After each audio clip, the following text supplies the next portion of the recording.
Hey folks, before we get into the episode today, I have a new sponsor for the channel that I am very excited about. Teckable.com. If you need a new iPhone, MacBook, iPad, or Apple Watch, don't be a sucker and buy the newest one. That's what consumerist culture wants you to do. Instead, you could get a perfectly good iPhone 8 or MacBook Pro 2013 for practically 85% less than new from Teckable.com. It's a great option if you don't need all the fancy bells and whistles that they put on each iteration of the new tech, and you just need a phone that does phone stuff. Teckable is also a much better option for buying used tech than meeting up with a stranger from Facebook Marketplace in a weird parking lot.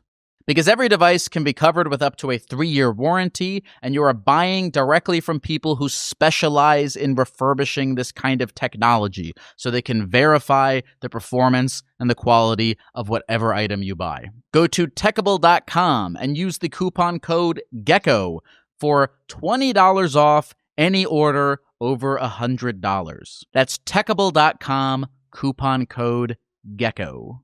Save some money, exit the consumerist rat race, and support our little Gecko show. And with that, let's get into the episode. Hello? Hey, what's up, man? What's your name? Oh, shit. I can't. No fucking way, dude. My name is B. B. What's going on, B? How's life? Man, life, bro. Hold on, sorry. I'm geeking. Dude, I've been listening to you for years. I never thought I would have seen your name pop up on my phone, bro. What the fuck? Yeah. This is crazy. This is crazy. Well, B, we're here.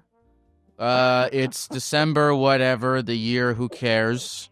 And we're both alive at this very moment, and we're connected now via a system of internet. Yeah, via a thing that is so deeply beyond our comprehension as to how it works that it would take us a lifetime.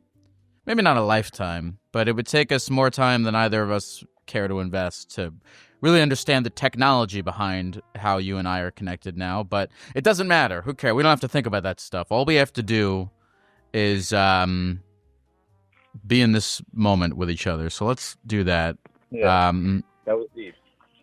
What's going on with you, B? Tell me about your life. I mean, there's a lot going on right now, dude, honestly, but there's a lot going on. I DJ, I'm hustling on the side. I got 3 months paid off of my work as well, so that's just been going great. You got 3 months paid off of your work? Yeah, hell yeah, dude. Are you a teacher? No. So I work at the bank, and I found out about this program that my company offers. When my coworkers told me about it, like everyone in the company is taking it almost, but you can file it's called a leave of absence. And I've been going to therapy actually, thanks to your show, for a while. And they told me that since I do go to therapy, I can just have my therapist sign off on some papers that saying that I'm too anxious and I can't work and everything. So I filed that really? leave. So I've been getting paid. Yeah, yep. I've been off for the last 2 months. I'm supposed to go back end of this month, but I'm trying to see if I can get it extended to longer. So you can get a note from a therapist that tells you that you're too anxious to work, and then your job has to pay you for 3 months? Correct, at least 3 months. Yeah, they pay you 100% of your rate for 3 months, and then after that you can get it extended, but it's only going to be at 80% or something like that. What is that? Is this whose program is this? This can't be the bank's program. Is this like a government program? No, it's through the bank, but the bank company partners with this third party company that does it, and they're the ones who approve it or don't approve it. But my therapist pretty much just gave me the papers and was like, "Here, just tell me what you want to say. I'll sign off on it." So. Wait, what's the incentive of the company to do that? Literally nothing. I guess just to provide I don't know, honestly, just to provide time off for their employees who generally do feel too anxious and shit. Because it is stressful. Working at the bank, you think we just kind of punch numbers and give people cash and take cash from people and stuff like that. But it's so much deeper than that. There's so many different rules and regulations, and we go through audits and shit like that. It actually is very Yeah. No, I'm sure it is. I guess my thing is I'm just like, it's a nice thing to do, but I don't know if banks are in the business of kindness. You know what I'm saying? I'm like, what is there's got to be something behind it of like why they're doing it. I'm just curious. You know, what's the third party that they're getting with? I don't want to say the name of the company and blow my spot up because I'm not even supposed to be. You know what I'm saying? I'm not even supposed to be. I'm supposed to be in my little hidey hole in my room, away from the world, trying to get better and not be so anxious. Okay. All right. Well, whatever. We don't have to talk about capitalism. We can talk about you. Yeah.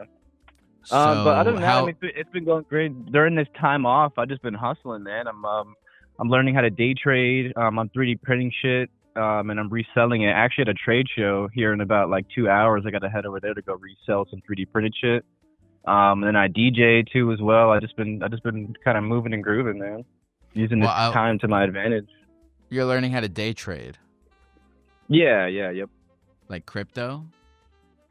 I'm doing like foreign exchange. So like, okay, so you ever look at like the rate of like US dollars to like euros, like that exchange rate? No, like one of our dollars is... No, I know Forex. So you're like watching the chart of like how many like Zimbabwe dollars are going up and down, and then trade them for okay. Because you can make money on that value that changes all the time. You can make money on that. How much money have you lost doing this? I mean, trading overall or just in Forex? Because in trading, I mean, I've gone anywhere from like doing stock to crypto to commodities like silver and gold and shit. I've traded for a while, but with Forex, I just started not too long ago. But I haven't lost any real money in Forex yet. I'm trading with a simulated account. I'm doing a challenge.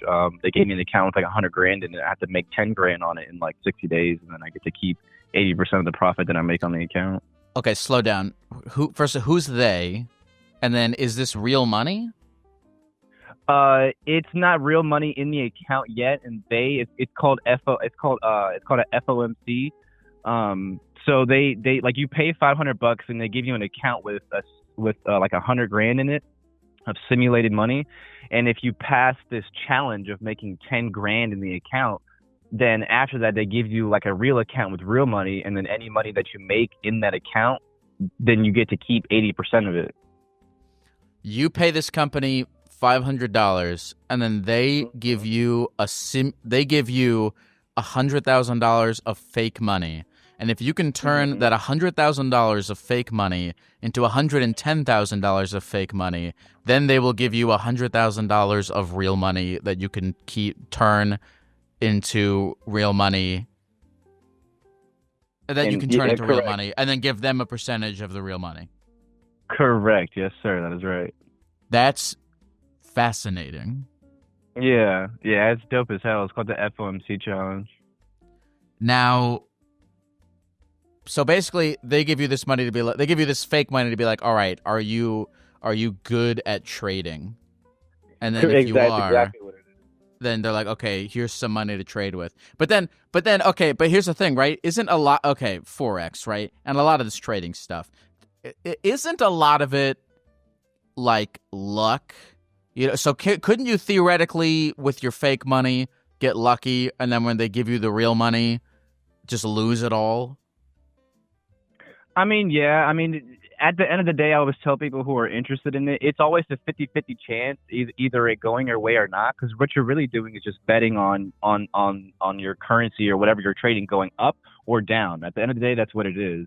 So you always have a 50-50 chance, but it always depends on like how many confirmations or how many things you can stack in your favor to give yourself a better chance, whether it be like an 80-20 chance. You know what I'm saying? It's kind of that simple, honestly. It's simple. It seems complex just because people see red and green candlesticks and there's charts and shit all over the screen, but it's actually very simple. No, but what It I'm gets asking you, intimidating. is it what's the difference between this and like, what is the difference between this and if I was like, all right, here's 1,000 fake dollars to go to the casino with, and if you can make that into $110,000, I'll give you real money to go to the casino with. I mean, I guess in that logic, it's kind of the same thing. It's pretty much the same thing. Okay, all right. Yeah. So it is still kind of gambling. Yeah, I'd say just more calculated gambling, just because again, I'm looking at different type of what we call indicators to kind of stack the odds in my favor versus like the house pretty much always wins, you know, with gambling. The house is pretty much going to win the majority of the time. But I mean, there's people who are like 80% accurate and they're making a killing. But I don't think you're ever going to be 80% accurate at a casino unless you're counting cards or some shit. Okay, so you're and are you? I guess are you lifetime up in trading? I'd say I'm pretty break even. I'm not like a professional. I don't do it for a living. I mean, but yeah, I'm just doing it on the side, just trying to make some money, trying to beat this economy, man. I'm trying to stack up as many things as I can to help me out. And thankfully, I met a guy who does do that for a living, and he believes in me enough to be able to like fund me. You know what I'm saying? He bought that account for me and everything. So he's been kind of mentoring me. This ironically sounds more anxiety-inducing than working at a bank.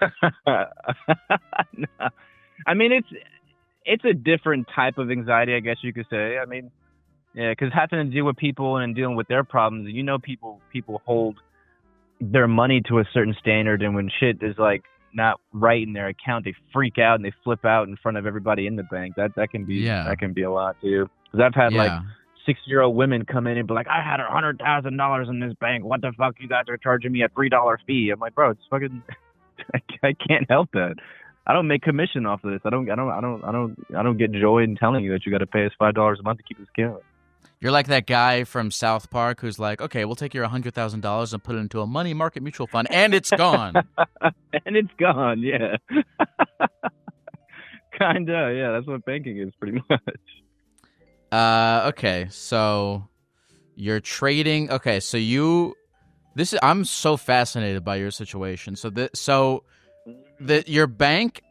So you got a note from a therapist that tells your bank that they have to give you 3 months paid leave off, and you're using it to trade commodities. That's the first thing. And then what are the other things? I'm just running a whole bunch of side quests, honestly, man. But I've been 3D printing like a whole bunch of cheesy holiday stuff. So like Santa hats and earrings and stuff like that. So I'm just 3D printing items to resell at a trade show. And then I'm DJing too as well on the side. Well, I've been DJing for like 10 plus years. I've done a whole bunch of different events for celebrities like Jamie Foxx and shit like that. But I moved states from California to Texas. So I just been kind of trying to grow my name out here, and it's been working. So yeah, just 3D printing stuff and then DJing. What? So you said you used to DJ for celebrities. How did you get involved in doing that? Just living in LA, honestly, man, just word of mouth. I mean, I hate to toot my own horn, but I'm pretty good at what I do, DJing. So a lot of people they'll come up to me and be like, oh, hey, I got this gig. Do you want to spin for this and this and that? I'm like, yeah, of course, I'll do it. And then usually from there, again, it's like a domino effect. Like I'll do one gig and then I'll get another gig from that gig, or like someone that followed me on Instagram from the gig or something. It's kind of just snowballs from there. Mm. Kind of all word of mouth. Okay, so what have been your recent DJ gigs? Last night I've been a regular at this place out in Fort Worth. I spin there every Friday night, and then from there, I met the owner of like one of their other companies that the guy owns. So he wants me to start spinning there on Saturdays. But tonight I got to go DJ there after I finish selling this 3D printing stuff at the show. What are you 3D printing? Just a whole bunch of holiday stuff. So I got like reindeer headbands.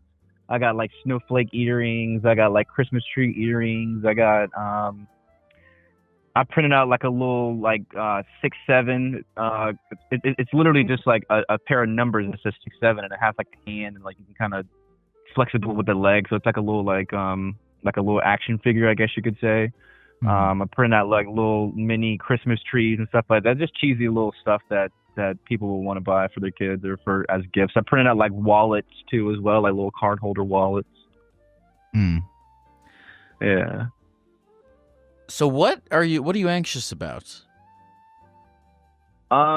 It was honestly just my job, man. It's just I don't know. While I'm there, I feel like, I mean, for lack of better words, I just felt like a fucking loser, dude. I don't know. It's just like the people that I work with, they've been with the company for 30 years, 30, 40 years in the same position, and I'm like, dude, I know I'm meant to do so much more than this. Like, I don't want to be stuck, you know what I'm saying, waiting for wire confirmations, and I just DJ'd for Yeah, Jamie Foxx last year. Like, you know what I'm saying? sure. I feel like such a loser there. So it's just while I'm there, and then again, the customers that you got to deal with are kind of unbearable. Like, people come in pissed off, and the systems are down, or like a lot of old people still come in the bank.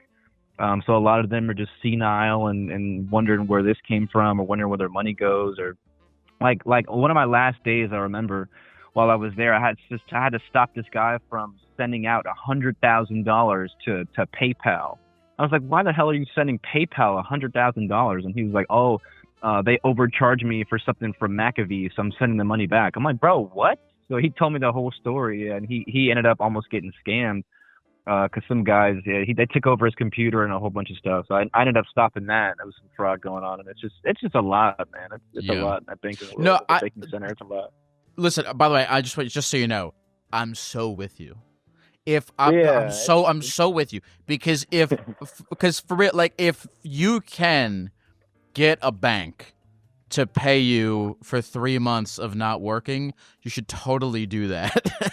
you should yeah, you yeah, should dude. totally do that, and then you should totally um, spend those 3 months trying to figure out how to make enough money that you don't have to go back to work at the bank. I Amen, think you have. amen. I'm totally with you. I think this everything you're doing weirdly makes a lot of sense to me because I think Yeah, everyone because everyone knows that mhm. that and you got to be careful with it, I think, but like everyone knows that people are out there making all sorts of crazy money doing whatever the fuck forex, crypto, whatever the fucking bullshit whatever thing is. Yeah, um I mean, you got to be careful that you're not what is it? You're not like gambling away all of your savings and money.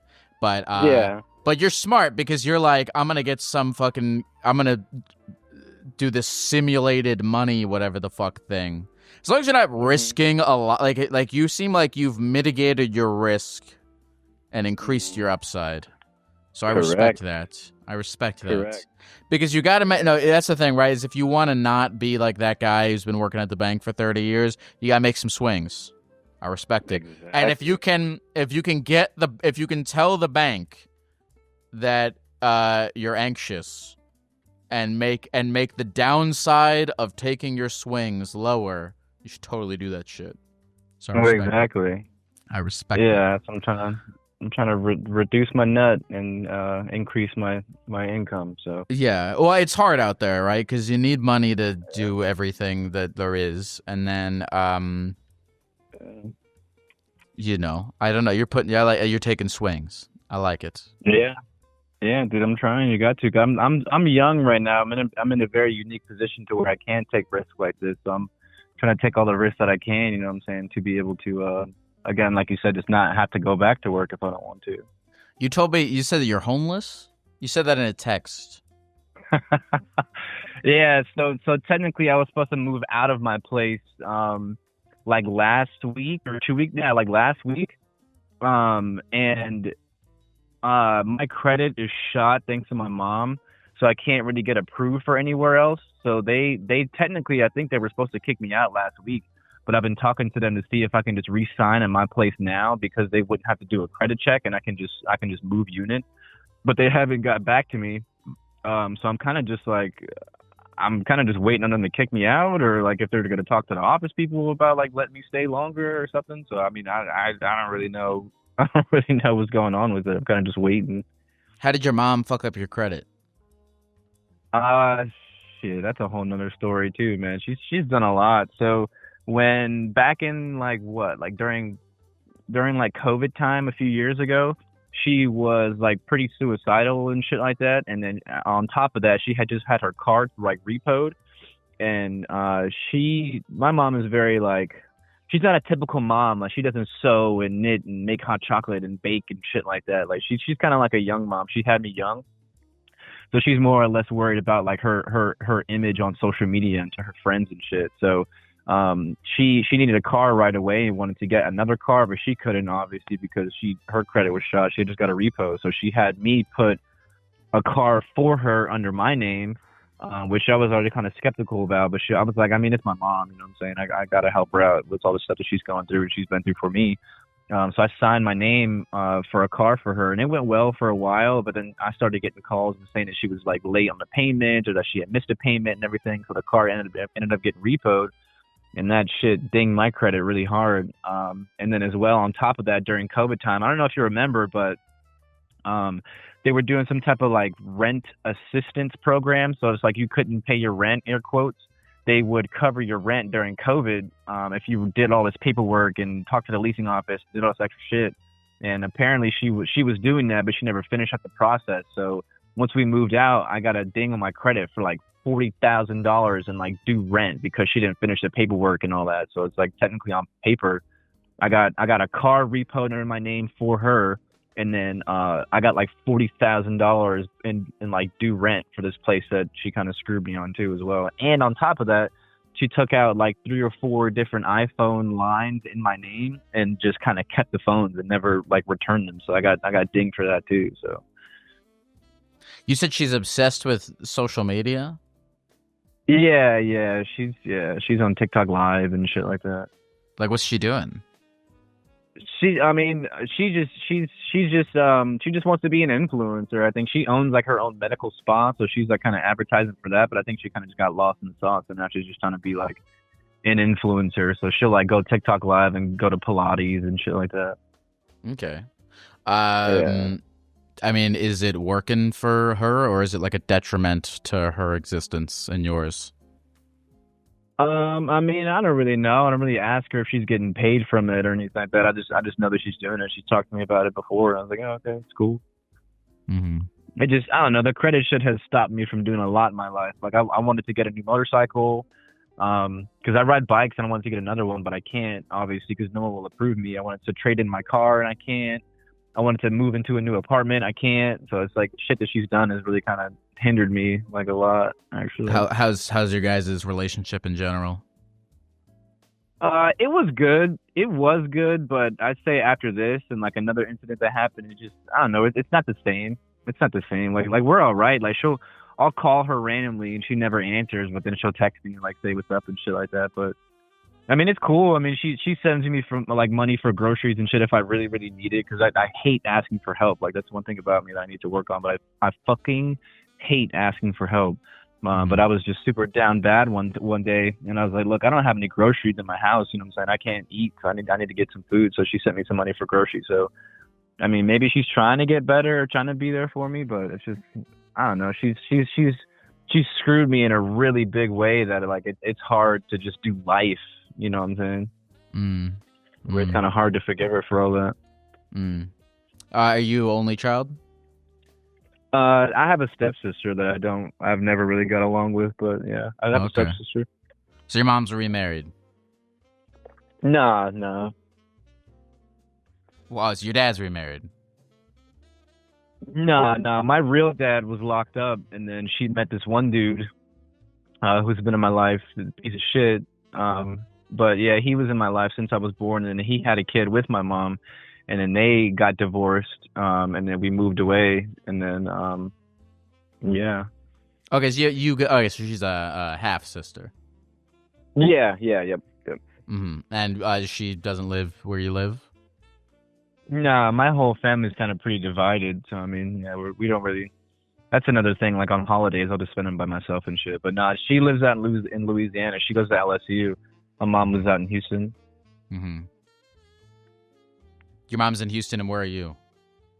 I'm out in like the DFW area. Oh, okay. All right. That's not that Yeah. far, but yeah, I mean it's a whole city away. Yeah, like it's like a 5-hour drive. Yeah. Hey, folks, back again to talk about our sponsor for today's episode, Techable.com. If you need a new phone or computer and you are tired of spending thousands of dollars on the newest version of the thing every time, I highly suggest that you save yourself some money and stick it to the man by getting a quality, tested, older, refurbished version on Techable.com instead. You can even trade in your old device at checkout to save even more money on your purchase. And they will send you a free prepaid shipping label to make it even easier. Go to Techable.com right now to get $20 off any order over $100. That's Techable.com. Use the coupon code GECKO at checkout. Support the show, take a stance against mindless, money-wasting tech upgrades, and get your next iPhone, computer, iPad, headphones, whatever technology you need from the reliable folks at Techable.com. And now back to the show. So do you have like do you have friends, family, like who's around Dallas? I mean, honestly, it's just kind of just me and my pets against the world, man. I don't really.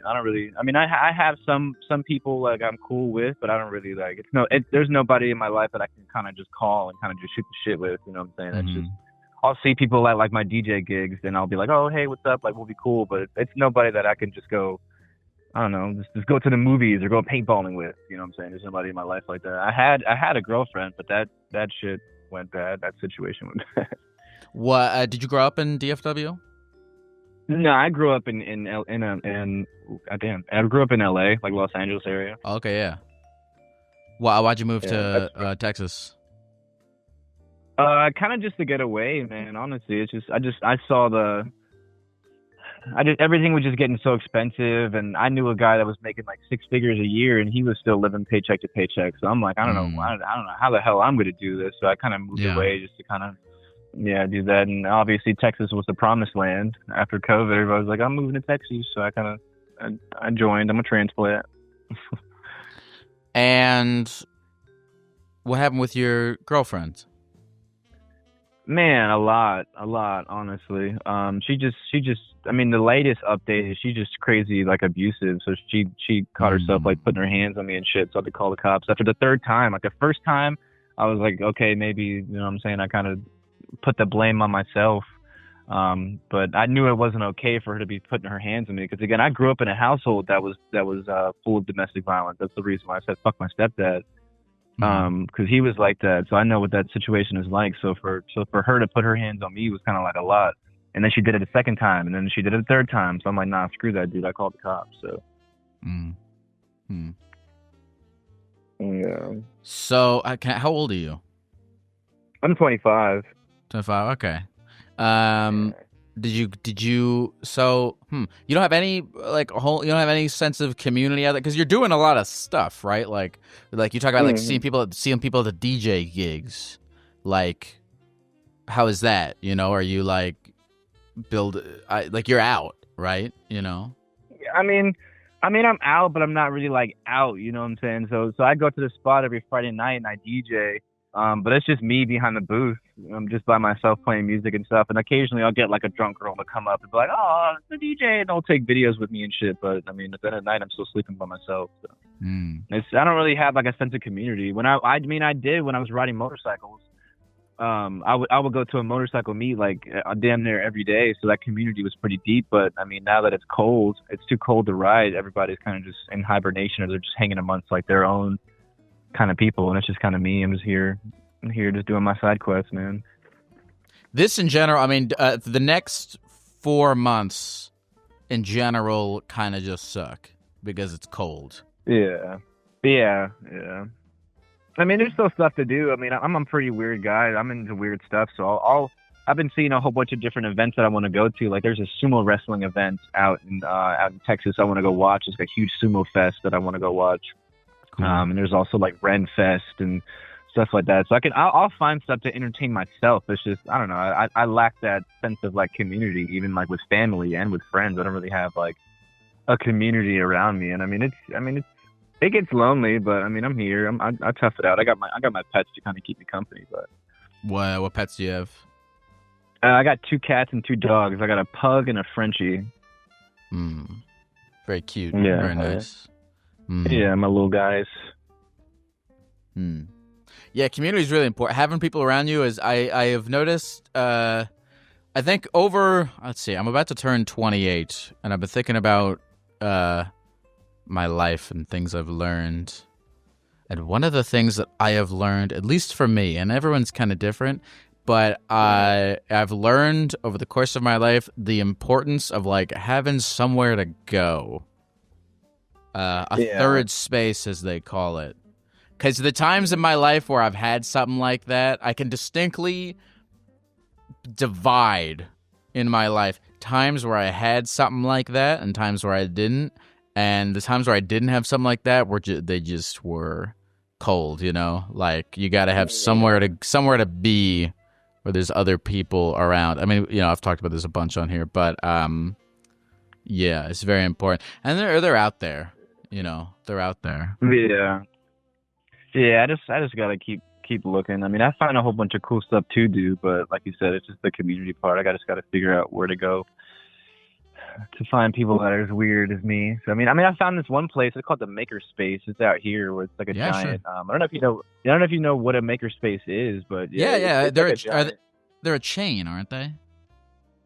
I don't know. I don't know if this place specifically is a chain, but a makerspace is. I mean, a makerspace, yeah, in general, yeah, typically is like a thing that's in different cities. But the one I go to specifically, I think it's just that company. You know what I'm saying? But there are other maker spaces. Yeah, correct.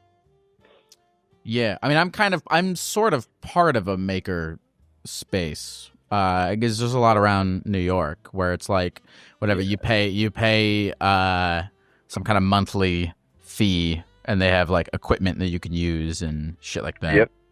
Exactly. Yeah. That's yeah. the best. That's the the reason best. why I'm running. Yeah, it's dope, dude. And they have classes on everything. I'm actually teaching a class on how to DJ on Sunday or Oh, you're tomorrow. teaching a Actually. class. Yeah. I'm That's teaching a great. class. That'd be pretty cool. That's great. Yeah, that'll be That's cool. great. That's awesome. Yeah, Wait, so you just joined to this. You just joined to this makerspace.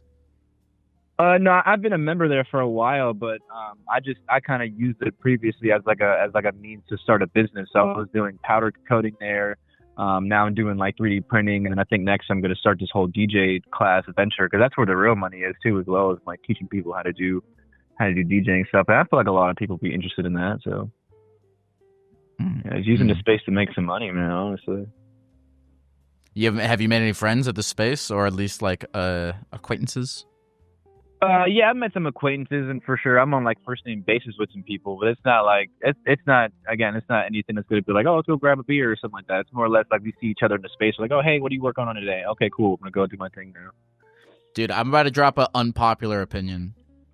What's up? Hit me. And I actually don't know if I believe in this, but this is just I almost think it's better to have a lot of acquaintances. You think so?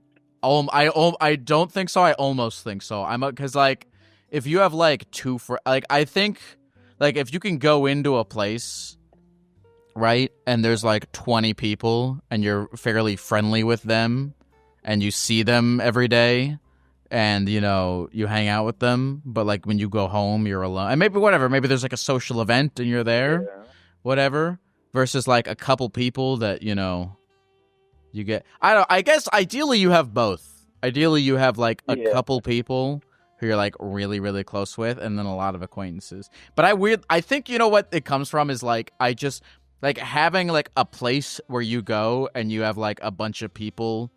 Like back when I did like open mic stand up and stuff, that was a big thing. It's like you just go, you have a bunch of acquaintances because you're just around this thing. And even like being part of like a maker space, like again, you have a bunch of acquaintances. I'm almost like it makes you feel like you exist. Yeah. It is dope being surrounded around other people who are creative and they're working on things too. Because it's a very, I don't want to say it's like a niche thing to be creative nowadays. It kind of is. A lot of people are just bots and just walking around, just going to work, waking up, going to work, going to sleep, waking up, going to work, going to sleep. Like people are so lost in that loop. So it's kind of cool to find people and be around people, at least acquainted with people who are also being creative too as well. I mean, it does. It feels good when I'm there.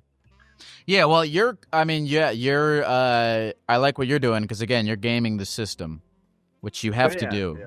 You have to do that in some way, shape, or form to Yeah, and it's not illegal or evolve anything. Like the company yourself. offers it. I mean, it sucks. Your manager obviously doesn't like when you're missing work for 3 months because they're short staffed already. But I mean, hey, if the company offers it and they approve it, I mean, it's kind it's kind of out of their hands. Yeah, yeah, but you get one life. You know what I mean? You should to you get one. It's weird, right? Because you get one life, and on one hand, that's like there's something very there's like a great challenge to that. I'm like, oh shit, I get one life. I should make my own existence. But you have to do that in spite of the fact that you need a lot of money to just exist. So you have so if you can get the I need the money to exist thing as under control as possible using as little of your finite time and energy as possible, then do it. Whatever. Yeah. Go on welfare. Fucking steal from Food other people. stamps, Don't all do that that. Don't do that. Yeah. I mean, But ideally, we live in a system where our basic needs are met more easily. But I guess I'm always like, it would be cool to live in a system where people didn't have to do that. But as long as we do figure out some way to do it that requires the least amount of your energy. Yeah, I agree. And with the way that AI and robots and shit is going, we're gonna be in Wall-E or iRobot soon, so we won't even have to work, I guess. Do you use AI for anything? I mean, I use AI to find a whole bunch of different places out in like the DFW area where I can DJ at, and I'll have it get the contact information for those places, give me their emails in a list, and I'll copy and paste their emails into like a mass blast email, and then I'll use the AI to write me like a short and sweet introduction interest email to send out to them to see if I can DJ there. So yeah, I mean, I use it a little bit. I use it in my favor, stuff like that. That's cool. Do this though, because I get all kinds of like AI. I get a ton of fucking emails to my inbox that are like where I can tell that they're AI, or I can tell that they like. I'll get a lot of emails that say like, "Hello, therapy." Like they just like scan. You know what I mean? They just like scanned like the first thing, whatever. So like, if you're gonna use AI to mass make your emails or whatever, change at least one part of it to make it be like, "Hey, I am sending this email to you," because I fucking hate when I get something that I can, but whether it was written with AI or even if it's just like someone sharing a meme with me, I hate when I get something where it's like I can tell you I'm just one of like 100 people you fucking sent this to. That shit pisses me off. Yeah, I'll change up the verbiage and every now and again. So if I'm like sending out emails to strip clubs that I can DJ out, I'll change the subject line and like a little bit of like the examples of gigs that I've done. Or if I'm sending out an email to like some skating rinks that are near me that I want to DJ at, I'll change up like the gigs and the examples of stuff of music that I play and stuff like that. So I'll tailor it to the audience, the people that I'm emailing out to. I'm just using it as like a marketing tactic because I mean that's half the battle is trying to find people that do want to book you. Because I can keep a gig for sure. I mean, I have no problem with that. I'm pretty good at what I do. So once I get the gig, I'm good at keeping it. But it's just getting the gig is like half the battle. Do you like all the time. Do you post your own mixes online and stuff? I mean, I'll go live on TikTok every now and again. It's just I'm not that big of like a social media guy to like try to go in and edit videos and set up tripods and shit like that. It's not really like my thing. I mean, I know within DJing you kind of need to do that, but yeah. I don't know. Yeah, you do. It's unfortunate. Well, that's is you can't really be like, I'm not a social media guy. anymore. You know what's hard is like here's the thing is there's 'Cause it's not going anywhere. well, because you have to make concessions in some way, shape, or form, because it's like you can if you're like an artist of some kind and you want to be like a bit of a purist, it's like like if you're an artist, you probably, I mean, not everyone, right? Not everyone. Some people are totally okay with just like making the thing for the thing's sake, and that's fine. And there's even some virtue to that. I think in my soul, I think there's some virtue to that. I have a lot of respect for people who do that. But I think the majority of artists, or the majority of people who like are working really hard to make something, they would like to make money doing it so that they can keep doing it, and so that they can do the things that you need to do. Make money doing it, and B, have people see it, right? Because you work so fucking hard to make videos, make music, make paintings, make whatever. Like you're making these things because you are trying to express you're trying to make your existence valid in some way, shape, or form by creating, and so you want people to see it. It's like very natural to want people to see your work if you're working hard on it, and the main way to accomplish those two kind of directives of an artist are through social media. Yeah, that's another layer too as well. While I'm kind of off of work, I think once I get my moving situation kind of planned out, that's what I planned on doing too as well. Is just like you ever like roll across on those TikToks where it's like a DJ in like a random place with like a kitchen or in like their apartment or something? They're just kind of just vibing with a few friends and DJing and shit like that. I'm thinking about doing something like that, just setting up like my mixer on like my island in my kitchen. Yes. And just playing for like a little kickback kind of thing and using that as like content to spread out. I'm thinking about doing that. And also, and you also actually bring up a good counterpoint to everything I'm saying. Now that I'm thinking about it, is like in a weird way with something like what you do. I'm gonna completely take back everything I just said. Maybe not everything, but I'll be like, because what you do, right, where you DJ and you can like throw parties or like whatever. If you're an artist and you throw a little gallery or whatever, if you can get 10 human beings in real life to perceive your work, or if you're making a movie or a video, you can get 20 people to like sit in a room and watch it. Yeah. That weirdly feels more real than getting like 20,000 internet views.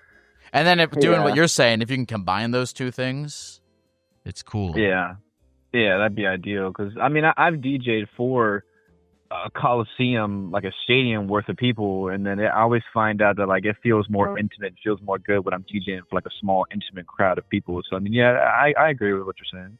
Yeah. So maybe you don't need social media. You just need 5 people willing to listen to your thing.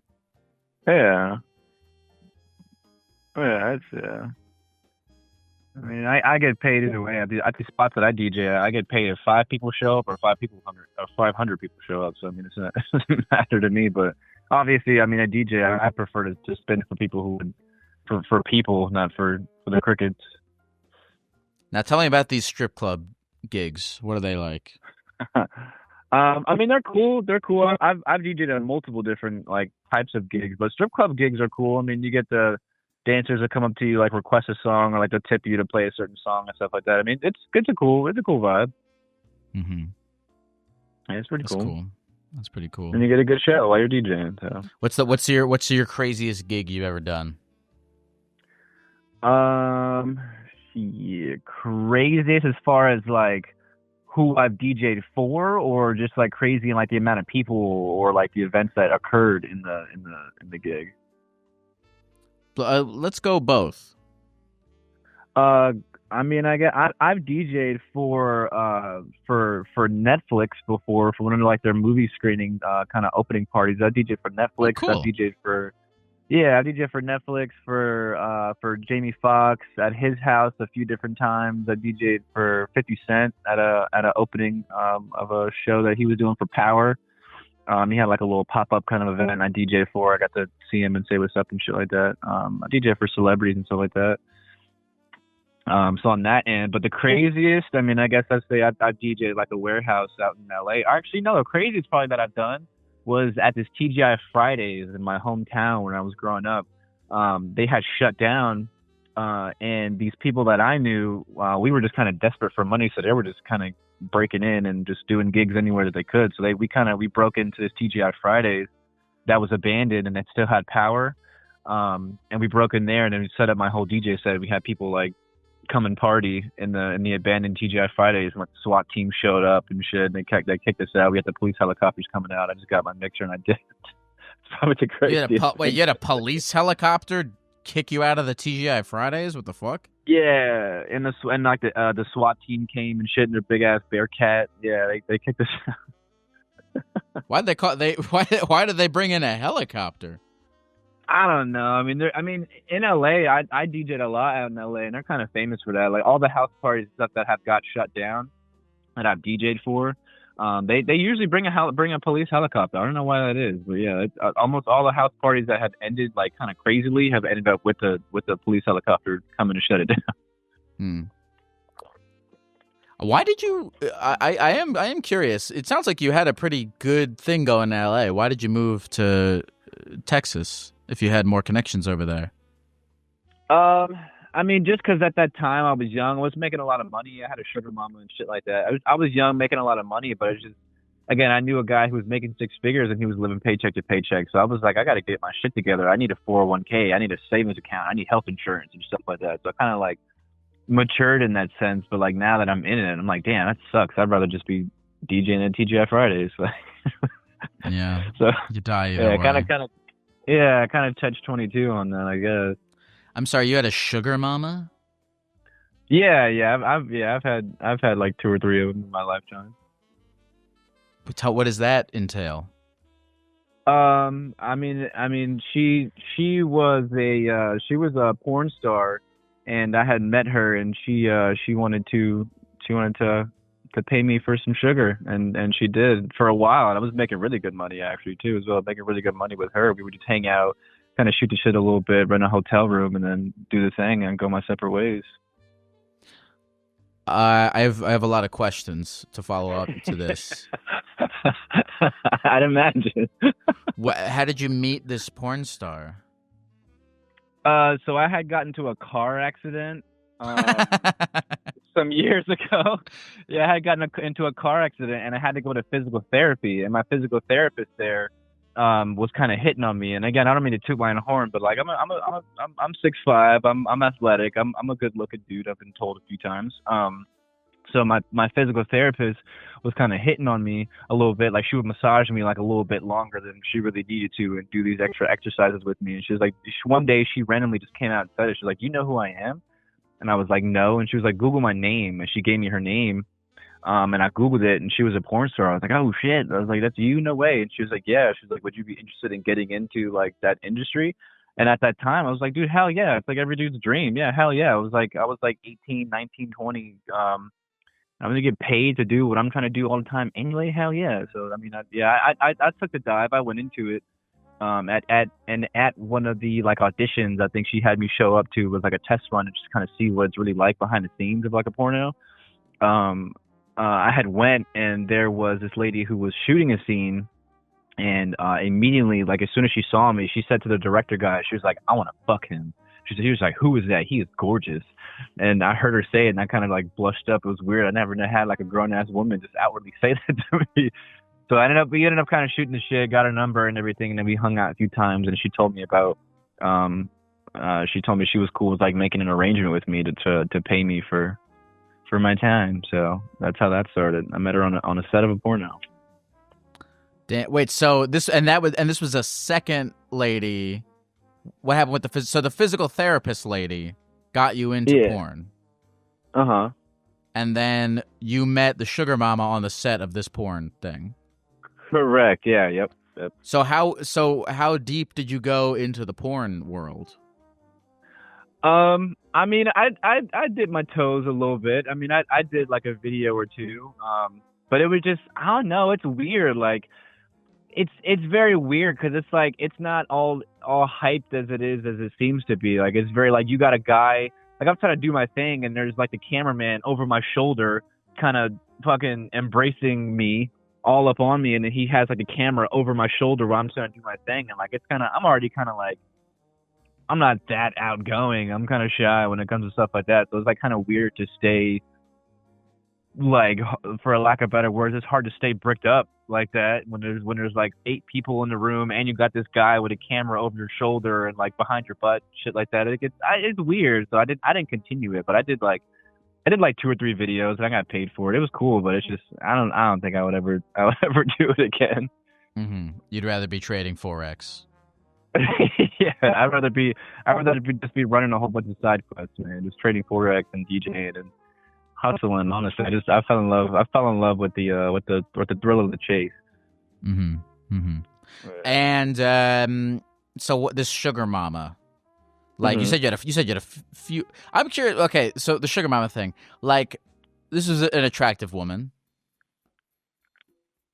Yeah, she's all right. I mean, I give her. Okay. She was an older woman. I mean, she wasn't bad looking. She had plastic surgery and shit, so she was all right. I mean, I give her out of 10. I give her like a 7.8. She was all right. How old was she? She was late 40s, I believe. Oh, okay, that's not that bad. I thought it was like late in her 40s. 60s. Interesting. Nah, I guess I guess I was wondering, like, that lady could probably just like have sex with some guy without paying him. But I guess she wanted specifically you because you're 6'5" and beautiful. Yeah, I guess so. It worked out for me. Okay, so how did that dissipate? Or it just kind of ran its course? It just kind of just ran its course. She just she kind of realized she was getting older and everything, and she didn't have kids, and I was kind of in it just to do my thing and make some money and go my separate ways. But she ended up offering to pay me like $20,000 to like put a baby in her, and I was like, I don't want to do all that. So we hooked up maybe like 2 or 3 times after that, but it just got kind of weird because I know that's what she wanted. So I'm like, I can't do this anymore. It ran its course. You said you had a few of these. Yeah, I've had like, I think I've had like 2 or 3. Yeah. How did you find the other ones? The other one, I was working at this job and I was working on this corporate job. And there was like this older lady. She was probably like mid 40s too as well, but she seemed like kind of young and fun and hip and shit. So I kind of like started to form a little attraction for her. So we hung out a few times. I invited her out. She was reluctant, of course, because I'm in my 20s and she's in her 40s. She was kind of like reluctant to kind of hang out with me. But I finally cracked her one day. I cracked her. I got her to go out to drink with me. And we kind of just hit it off from there. We started hanging out, and she started buying me like work clothes and shit like that. That's one thing too I will say about like dating older women, which I kind of prefer, is like they'll take care of you, man. They really will take care of you. I typically don't like dating women my age. Mm-hmm. But yeah, these older women, man, it's the wave, man. I'm telling you, dating older women is the wave. So I guess, are you? How do I say this? Are you going to continue monetizing how beautiful you are? Like, could you be a model or something? Nah, I don't. I mean, I don't really feel that way about myself. But I get told it a lot. But it's just, I don't know. It's weird, man. Like I have my days where like I'm feeling myself. I'm like, damn, I do look good. But the majority of the time, I'm kind of just, I don't know. I keep my head down. I'm not really trying to, you know what I'm saying, do all that. I'm just here. I'm just trying to hustle, man. Are you dating at all? Not at the moment, since that last situation went kind of bad. I mean, yeah, no, I'm not really dating them. Yeah, I mean, I'm on the apps, but they all go to shit. I mean, you send that a like out into the universe and it doesn't go anywhere. So. Yeah, I'm kind of just focusing on the time that I have off right now, just trying to hustle and make it so I don't have to go back to work if I don't want to. You sound like you've had comes along. You sound like you've had a cool, fun life so far. Yeah. I mean, it's been all right. Yeah, it's been all right. I've had my ups and downs, but I can definitely uniquely say that I've done a lot of things in my lifetime that a lot of people have never got to do. So I mean, I take pride in that. I look back at my memories and my photos sometimes. I'm like, damn, I was really 16, skipping school to go DJ at the Coliseum in LA, and to go DJ for 2 Chainz, and then had to go to school the next day and walk around like, you people don't even know what the hell I just did yesterday. Like, yeah. So yeah, yeah.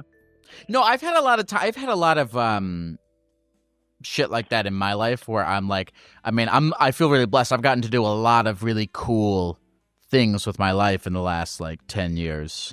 You know, Yeah, and you're like, I agree, man. I mean, you haven't had to like work an actual job, which fucking sucks. I mean, it's cool. I mean, this is a job, and like, of course, you have like your ups and your down days, but you're in a very unique position to where you don't have to deal with other people's bullshit like on a day to day and have to clock in and have to do all that. You're in a very unique position. That's the reason why I listen to you. I think it's very cool. Like, I respect people who are hustle and who want to work for themselves, and you've kept it up for a very long time. It's inspiring. So I appreciate you saying that, and listen. You sound like you're on your way to your version of that, because I genuinely do believe with this kind of stuff, it is a bit of a matter of just like continuing to hack at it. I mean, of course I have survivorship bias, but I feel like it is almost inevitable if you just keep hacking at things. I mean, I don't know. I mean, shit, man. Even I guess like in my own life, like even though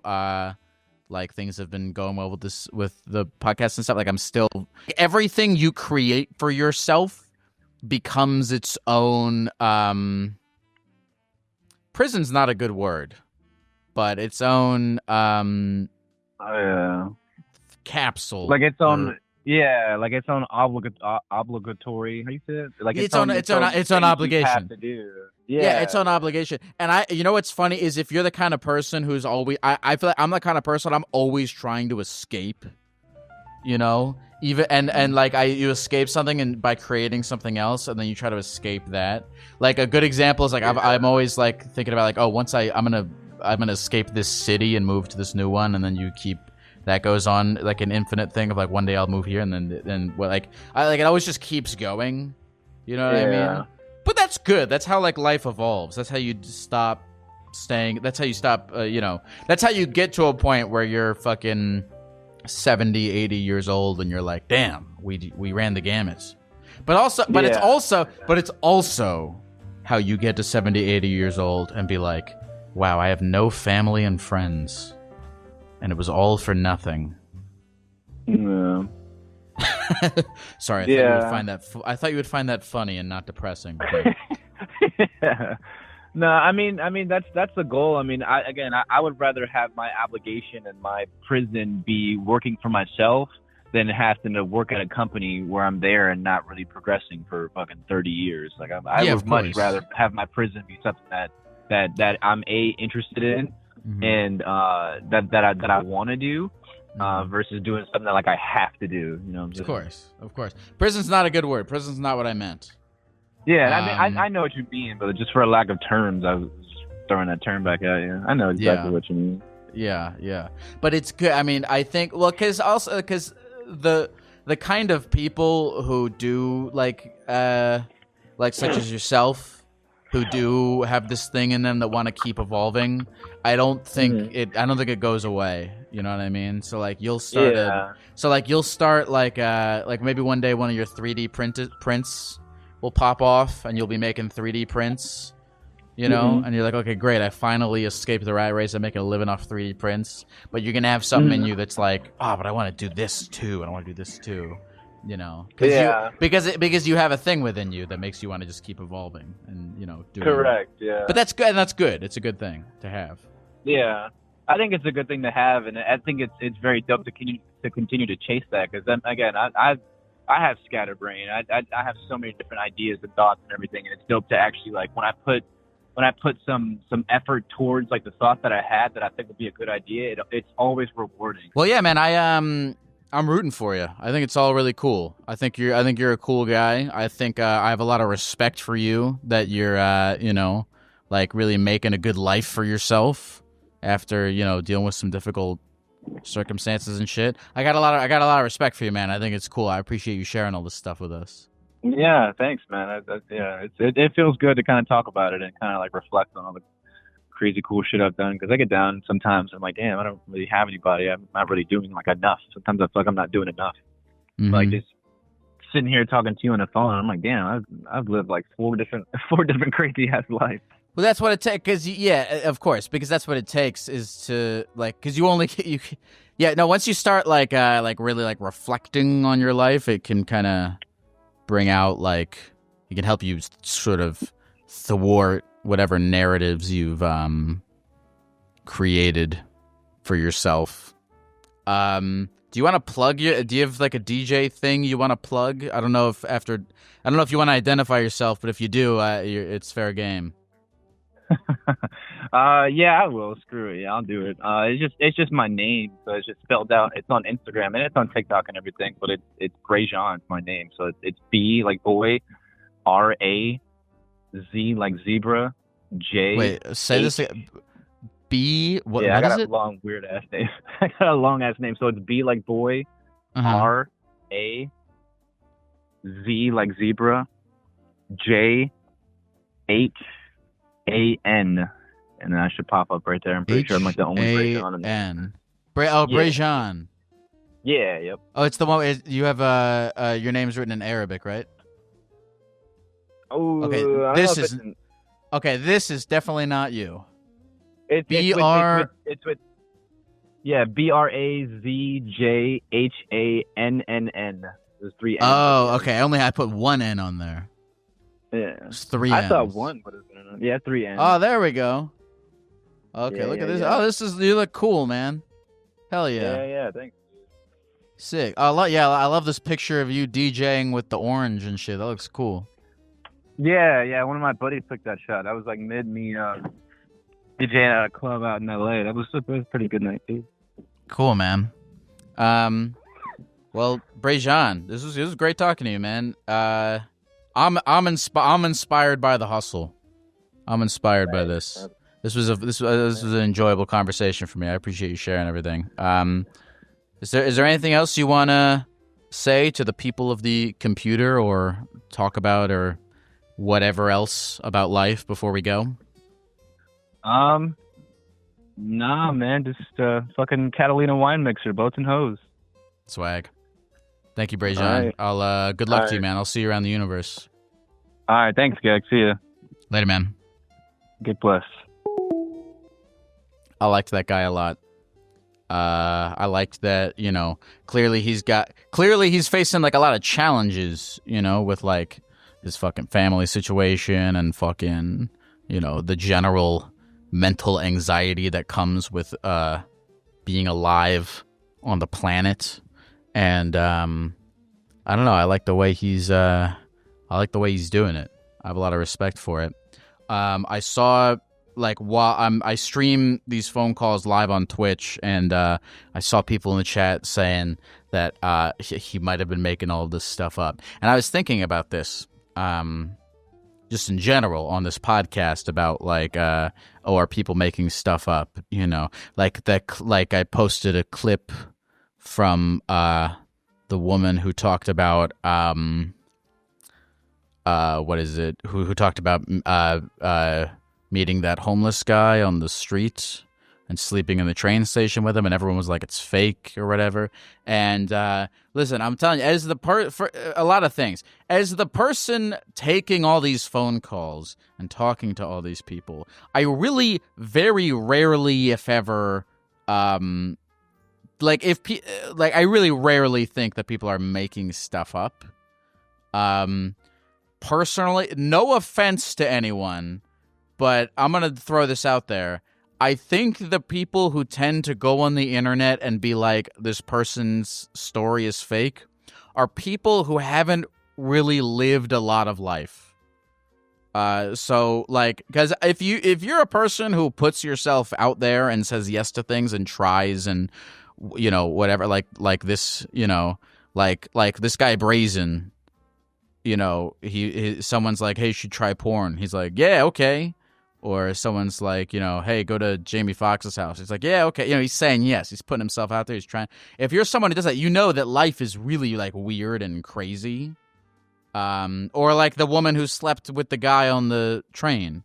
Like fucking shit happens, you know what I mean? So, I believe 99.999%. Sometimes a guy calls in and is like, yeah, I fucked my cousin. Actually, one time a guy did call in to talk about fucking his cousin. I did believe him. But, like, things happen.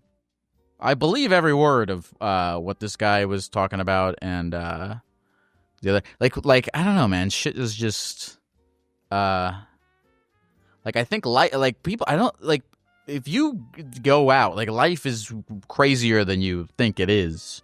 So I have no real reason to not believe not only the, like, empirical events that people talk about on this show, but, like, their feelings about them. Like, it